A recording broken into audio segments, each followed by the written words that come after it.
Good afternoon, everyone. Today is 25th of February, and we are back with our regular CNN newspaper analysis. इसमें हम 10 MCQs discuss करेंगे and we'll go through these 5 important articles of the day. Please utilize these 10 MCQ as a supplement to the pre-fit initiative, जिसमें आपका पूरा static cover हो जाता है, core cover हो जाता है, इससे आपका करंट कवर होगा हर रोज 10 MCQ. जो 5 आर्टिकल हम लोग डिस्कस करने वाला है वो कुछ इस तरीके से है. पहला जो है वो the election commission of India के बारे में, independence of the election commission of India. Second जो है वो एंटी टेरर पॉलिसी लॉन्च किया प्रहार नाम से, उसके हम डिस्कस करेंगे. फिर फाइनेंस इकोनॉमिक्स के पर्सपेक्टिव से will discuss NMP 2.0, that is national monetisation pipeline 2.0. Fourth is from international domain where we would be discussing an act जो 1977 का एक्ट है, international emergency economic powers act. And the last one we would be discussing about the 20th anniversary of the Maritime Labour Convention of 2006. ऐसे 10th या 20th जो anniversaries होते हैं they become very important. Commissions have habit of asking such important organization, especially जिनका 10 साल पूरा हो रहा है, 15 साल पूरा हो रहा है या 20 साल पूरा हो रहा है.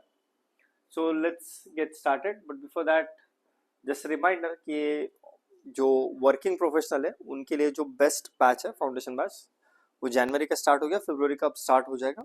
उसके डिटेल्स जो है you can access by contacting on the number mentioned here.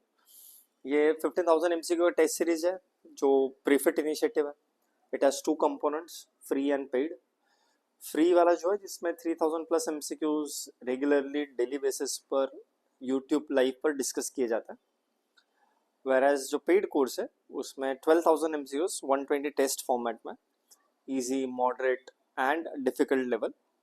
इसमें सीसैट भी है, इसमें फुल लेंथ टेस्ट भी है, प्रीवियस ईयर क्वेश्चंस भी है, और ये अब डिस्काउंटेड प्राइस 7,999 पर अवेलेबल है. ये जो सीएनए डिस्कशन कर रहे हैं उसके जो पीडीएफ है, जो पीपीटी है, it is available on CSCP app, as well as जो एमसीक्यू डिस्कशन होता है वो भी अवेलेबल है. You can download the app by scanning this QR code. Let's get started. Election commission of India जो है उसके पहले तो हम देख लेते. ये एक कॉन्स्टिट्यूशनल बॉडी है. It is curated under Article 324 of the Indian Constitution. This body is responsible for the superintendence, direction, control of elections, especially to Lok Sabha, to Rajya Sabha, to state legislature and president, vice president. The point to remember is कि जो local bodies की elections होते हैं वो Election Commission of India conduct नहीं करता है. It is conducted by the State Election Commission. पहले तो ये एक जब it was originally it was a single member body but it became multi member, especially 3 member body since 1993. इसमें 3 member जो है वो है chief election commissioner and 2 election commissioners, और इनमें तीनों का इक्वल वेट होता है. डिसीजन, कोई भी डिसीजन मेजोरिटी से लिया जाता है. इसके रिलेटेड जो कॉन्स्टिट्यूशनल सेफगार्ड्स है, specially to give autonomy to Election Commission of India, we have few important articles, especially 324 and Article 324 का subsection 5 जो है वो critical है. Chief Election Commissioner जो है it can be removed just like a Supreme Court of Judge. जो Supreme Court के जज होते हैं जैसे उनका impeachment होता है, similar procedure has to be followed in order to remove the Chief Election Commissioner. ये उनके job का जो ये जो security है, very difficult procedure to remove him from his position is designed to assure independent functioning of Election Commission of India. During his tenure, his conditions of the service, be it उनकी salary, be it उनका residence, or any, for that matter, anything that is associated with his or her service cannot be amended or cannot be taken away. पहले तो समझते कि क्यों जरूरी है election commission of India का इंडिपेंडेंट होना.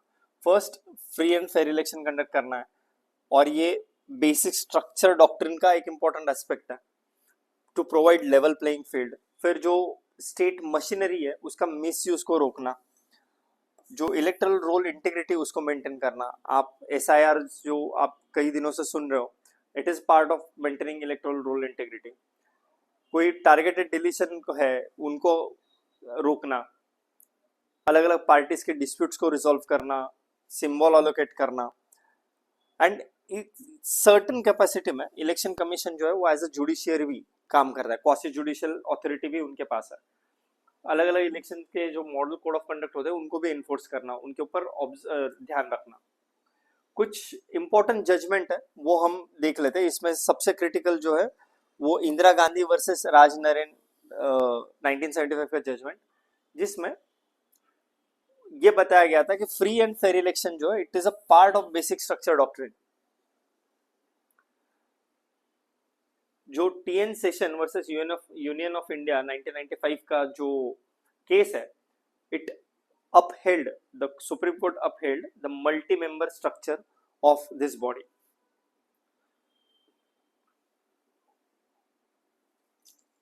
इनका appointment process election commission of India का as simple as that, president appoint कर देते हैं on the advice of council of minister. Council of minister is led by the prime minister. After 2023 law, 2023 में law आया था, एक selection committee बनाई गई है to select the chief election commissioner. वो सिलेक्शन कमेटी में 3 इंपॉर्टेंट मेंबर है। पहला है प्राइम मिनिस्टर, दूसरे है यूनियन मिनिस्टर, और तीसरे है लीडर ऑफ ऑपोजिशन। जो लोकसभा में लीडर ऑफ ऑपोजिशन होंगे वो। इसका क्रिटिसिज्म ये है कि यार अपॉइंटमेंट में भी आपने अब एग्जीक्यूटिव डोमिनेंस एस्टेब्लिश कर दिया। इनकी फाइनेंशियल पोजीशन में इनके जो भी एक्सपेंसेस होते हैं, जो भी खर्चे होते हैं, they are voted by the parliament. Unlike supreme court और controller and auditor general of India, जो एक्सपेंडिचर है it is not, please remember this, it is not charged on consolidated fund of India. इसके वजह से उनकी जो financial autonomy है वो बहुत लिमिट हो जाती है। कुछ चैलेंजेस हम जो देखते हैं इलेक्शन कमीशन ऑफ इंडिया में, वो कि अपॉइंटमेंट में एग्जीक्यूटिव इन्फ्लुएंस बहुत ज्यादा है। जो रिमूवल का प्रोटेक्शन है वो अनइक्वल है। चीफ इलेक्शन कमिश्नर जो है उनका रिमूवल प्रोसीजर अलग है और बाकी दो का अलग है। जो चीफ इलेक्शन कमिश्नर है उनका स्ट्रॉन्गर प्रोटेक्शन है। कुछ कई बार हम इलेक्टोरल रूल कंट्रोवर्सी सुनते हैं, फिर ट्रांसपेरेंसी कंसर्न्स है रिगार्डिंग पोलिंग डेटा, एंड जो डेप्यूटेड गवर्नमेंट ऑफिसर्स होते हैं, डेप्यूटेड गवर्नमेंट स्टाफ होता है, उसके ऊपर हेविली रिलाई करना पड़ता है। प्रीलिम्स ट्रैप जो है वो समझ लेते हैं। आर्टिकल 324 के under he election commission of India का एस्टेब्लिशमेंट है।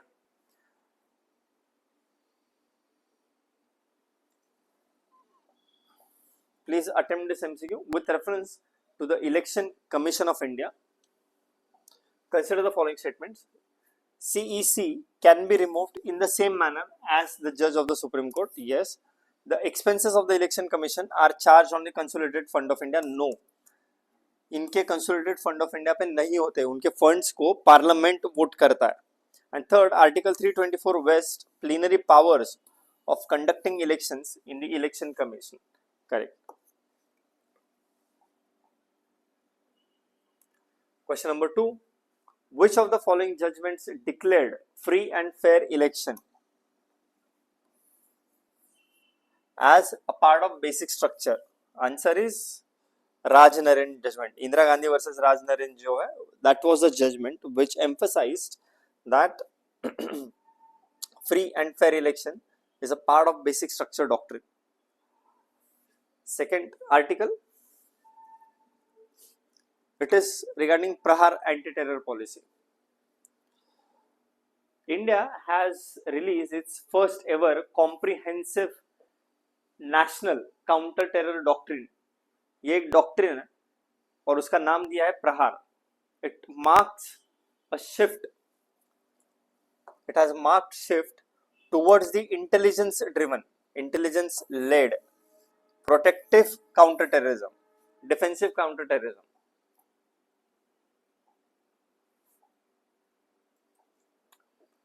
क्या है प्रहार? प्रहार एक integrated national counter terrorism policy framework है। ये एक डॉक्ट्रिन लेवल स्ट्रेटेजी है और जो whole of government and whole of society इस अप्रोच को वो अडॉप्ट करता है। Whole of government and whole of society approach. It covers prevention of terrorist activity, it covers response to the terrorist activity, and then it also covers the recovery aspect of it.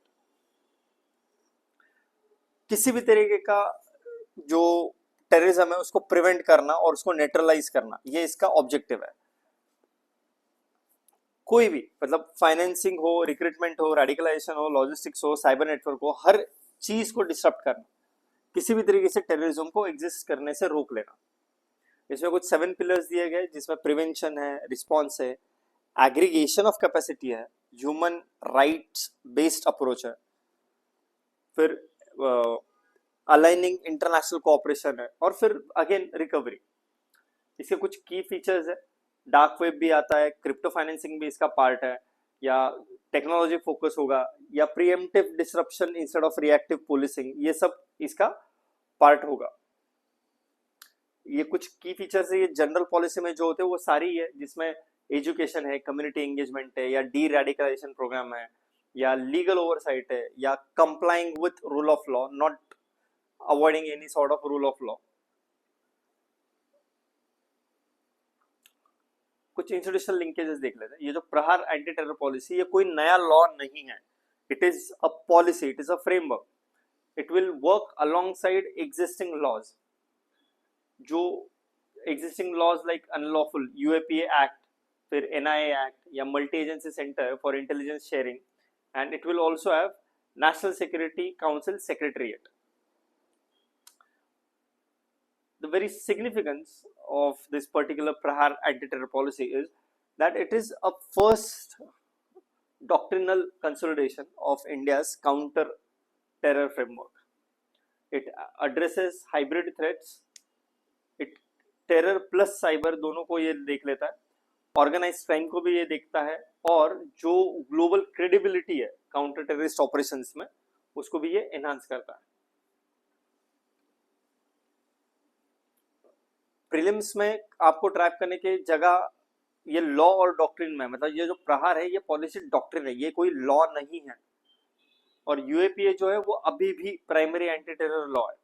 It focuses on prevention and deradicalisation, not only on the armed response.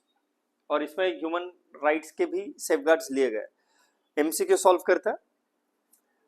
With reference to प्रहार policy, consider the following statement. It is India's first integrated national counter-terror doctrine. Correct. It replaces Unlawful Activities Prevention Act, UAPA Act. Wrong. It does not replace. Third, it emphasizes proactive intelligence-based disruption. The answer is A, 1 and 3 only. Question number 2. Which of the following is not a part of Prahar framework? Prevention, human right-based process, privatization of counter-terror operation and recovery. Obviously, the answer is C. Counter-terrorist operations को privatise नहीं किया जा सकता, जैसे कुछ European countries ने किया हुआ है. It cannot be done. Third article is National Monetization Pipeline.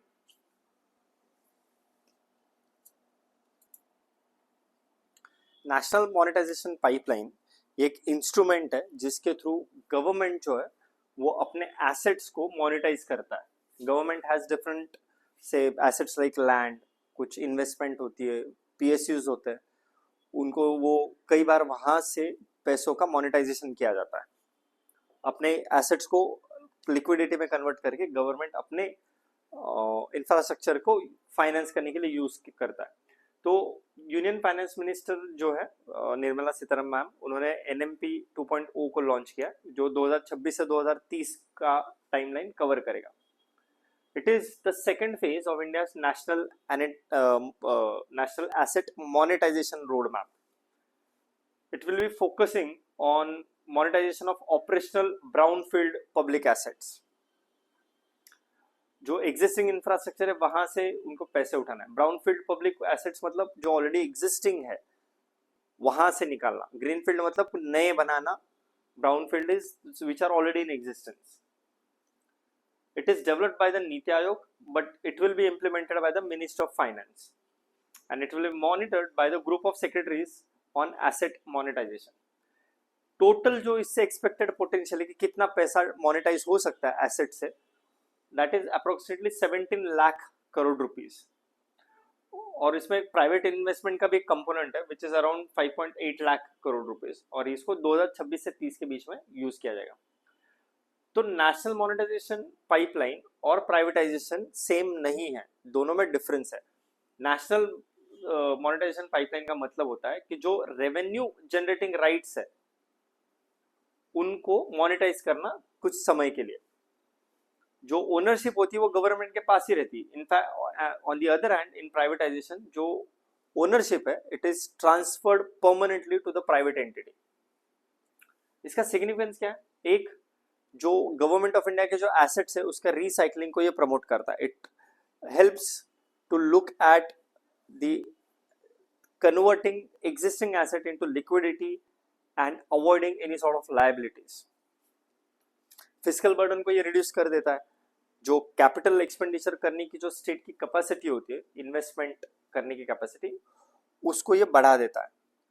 और जो प्राइवेट पब्लिक प्राइवेट पार्टनरशिप है उस इकोसिस्टम को ये बेटर बिल्ड करता है, क्योंकि पब्लिक स्फीयर में प्राइवेट कैपिटल को एंट्री मिलता है, उनको अपना एक्सपर्टी लेकर आने का मौका मिलता है, रिटर्न्स ज्यादा मिलने का पॉसिबिलिटी, एश्योर्ड रिटर्न्स का चांस मिल जाता है. और जो एसेट यूटिलाइजेशन है उसमें एफिशिएंसी लेकर आता है. प्रीलिम्स में आपको कहाँ फंसाया जा सकता है? एक, नेशनल मोनेटाइजेशन पाइपलाइन जो है it does not focus on greenfield projects, it's only works on the brownfield project. जो ओनरशिप है वो कंसिस्टेंटली गवर्नमेंट के साथ ही रहता है, and it is developed by the NITI Aayog, not by the finance ministry.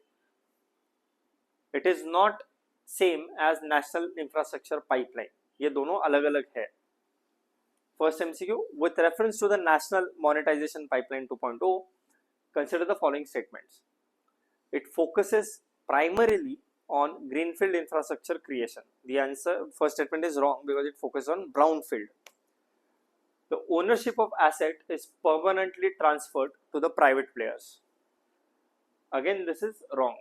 It is not transferred to the private player, it remains with the government of India. It aims to recycle capital from brownfield asset. This statement is correct. The option A is correct, 3 only. The National Monetization Pipeline 2.0 is primarily monitored by RBI, Niti Aayog, core group of secretaries on asset monetization, or controller and basically CAG. The answer is C. There is a core group of secretaries जो asset monetization को monitor करेंगे. The next article is international emergency economic powers act. आपने देखा होगा कि USA ने जो tariff लगाए थे उस टैरिफ को सुप्रीम कोर्ट ने खारिज कर दिया, उसको हटा दिया. तो because of this act of USA has come into limelight. क्या है ये? एक यूएस का फेडरल लॉ है, 1977 में एनैक्ट किया गया था, और इसके द्वारा जो प्रेसिडेंट ऑफ यूएस है he gets the authority to regulate international commerce during the declared national emergency जो यूएस में आई है. इसका 1970 में एक एक्ट लाया गया था, ट्रेडिंग विथ एनिमी एक्ट, उसको रिप्लेस कर ये यूएस का एक्ट लेकर आया था. बेसिकली ये एक्ट जो है वो डायरेक्टली यूएस के नेशनल इमरजेंसी से लिंक्ड है. अगर यूएस के national emergency because of external threat आती है तो US president can resort to this particular act. Why is it relevant? क्योंकि टैरिफ को अगर सुप्रीम कोर्ट ने हटा दिया है और लेट्स से कि कल अगर ईरान के साथ इनका वॉर शुरू हो जाता है तो president of USA by using this particular act can try and regulate the international commerce by implementing some sort of economic sanctions. इसके अंदर क्या पावर दिए गए प्रेसिडेंट को? ये he can block the assets of different countries. जो foreign entities की properties है यूएस सॉइल पर उनको फ्रीज कर सकता है, जो फाइनेंशियल ट्रांजैक्शन होते हैं उनको रेस्ट्रिक्ट कर सकता है, जो भी इंपोर्ट एक्सपोर्ट है उनको भी रेगुलेट कर सकता है और इकोनॉमिक सैंक्शंस भी इंपोज कर सकता है।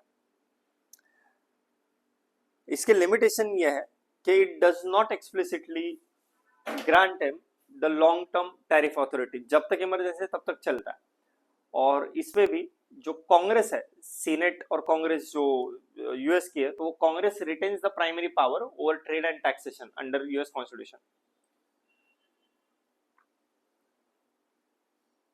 It has been used against Iran, Russia, North Korea and terror financing network.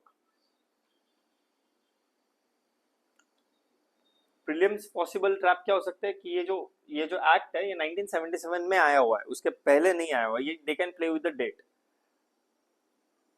It requires declaration of national emergency specially on the grounds of external threat. Please attempt this MCQ. The international emergency economic powers act 1977 of the United States primarily enables President to A. permanently amend the tax rates, no, वो कांग्रेस के हाथ में है। Regulate international commerce during declared national emergencies, yes. Answer is B. MCQs second. Which this particular act replaced which of the earliest US legislation that granted broad wartime economic powers? The answer is C. Trading with the Enemies Act of 1917 was replaced by this act in 1977. The last article of the day is regarding Maritime Labour Convention 2006. इसको 20 साल पूरे हुए, इसलिए ये article, ये organisation जो है, ये कन्वेंशन जो है वो इम्पोर्टेंट बन जाता है। ये जो कन्वेंशन लाया गया था वो 2006 में लाया था और दो major international organisation, international labour organisation and international maritime organisation, इन दोनों ने मिलकर ये कन्वेंशन लाया था 2006 में।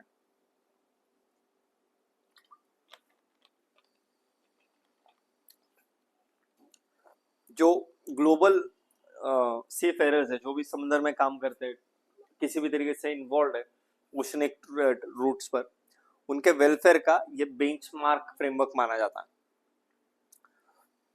It is often referred as, ये टर्म बहुत क्रिटिकल है, it is often referred as the seafarers bill of rights. It is an international labour treaty setting minimum gold standards for working and living conditions of the seafarers.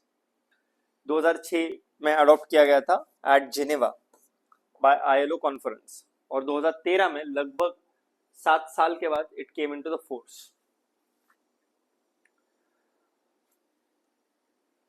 इसका purpose ये है कि जो existing maritime labour standards है उनको एक single instrument में convert करना, कंसोलिडेट करना।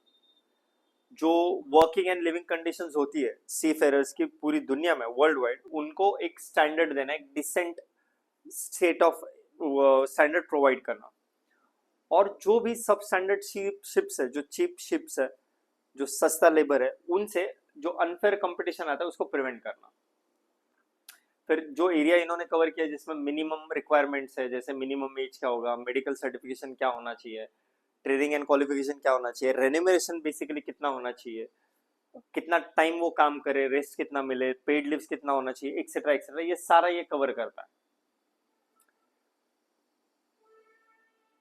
इसका सिग्निफिकेंस ये है कि it improves the global seafarers welfare और uniform global labour standards in shipping को क्रिएट कर देता है। जो भी शिप ओनर्स है उनके बीच में फेयर कंपटीशन का एटमॉस्फेयर प्रोड्यूस करता है। अनड्यू डिस्क्रिमिनेशन, अनफेयर प्रैक्टिसेस को वो नहीं एक्सेप्ट करता। It strengthens the maritime governance architecture. It is adopted by the ILO and not by the international maritime organisation. IMO present है लेकिन अडॉप्ट किसने किया? आईएलओ ने। It applies to almost all commercial ships and it requires both flag state and port state enforcement. Flag state मतलब किस country का वो ship है और किस कंट्री के पोर्ट पर वो खड़ा है जहाज।